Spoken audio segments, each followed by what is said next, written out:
We're gathered today in memory of our brother William Coombs, who was murdered by the Crown of England and the Roman Catholic Church 10 years ago today, February 26, 2011. Now, it's been said that we owe respect to the living, but to the dead we owe only the truth. And the truth is that William Coombs was murdered because he was a witness to a crime by somebody in a high place, a woman named Elizabeth Windsor. And those who served that woman, the so-called Queen of England, poisoned William Coombs in St. Paul's Hospital, arsenic poisoning, according to the nurse who treated him, Chloe Kirker. But William is not dead. Even though they poisoned him to silence what he knew, he lives on. And we're here today to honor him. Now, the murder of a poor and homeless Indian isn't exactly an unusual thing in Canada, any more than the crime of violence by a monarch is. But in the case of William Coombs, his death sent a shockwave throughout the world because it opened the can of worms of genocide in Canada. It showed that Elizabeth Windsor had personally participated in the kidnapping and death of 10 Aboriginal children at the Kamloops Residential School in October 1964. And so we bear witness today to the victory won by William, and that his action was more powerful than all the money and all the monarchs in the world. And it's because of that victory that we celebrate William Coombs today.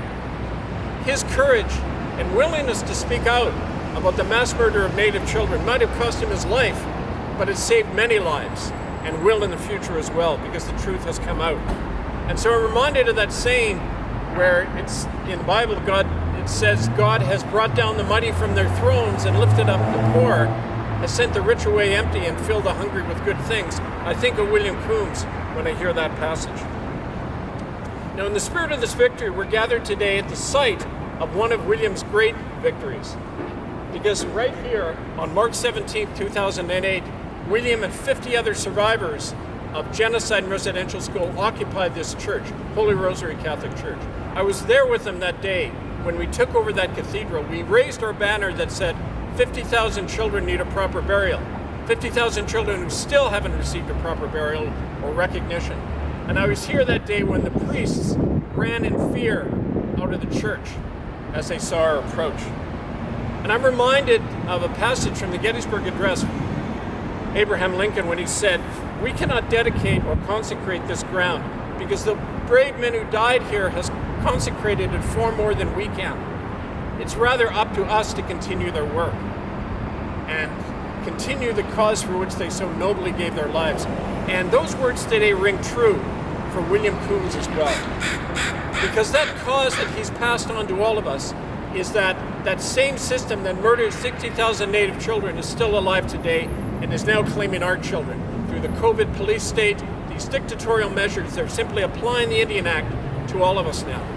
And so the victory William won, we need to carry on, because if we fail to carry it on, we're trampling on his memory and the memory of all of those who have sacrificed for the least of our people, for the children of our world. Now, as a sign of our determination to carry on, we are reclaiming this park today, Cathedral Park in Vancouver. We are, as under the jurisdiction of the Republic of Kanata, we are reclaiming it as sovereign territory, and it's renamed the William Coombs Memorial Park. We are also reclaiming this building under the reclamation order. The people of Kanata peacefully occupied and use this building, and we're going to ask the police to assist us, the police of Vancouver and our own sheriffs, in the reclaiming of this space. So we invite everyone to come back, use this William Coombs Memorial Park in his memory. Let us now carry on in that courage and strength to reclaim the world for all of our people. Carry it on. Here's to you, William Coombs!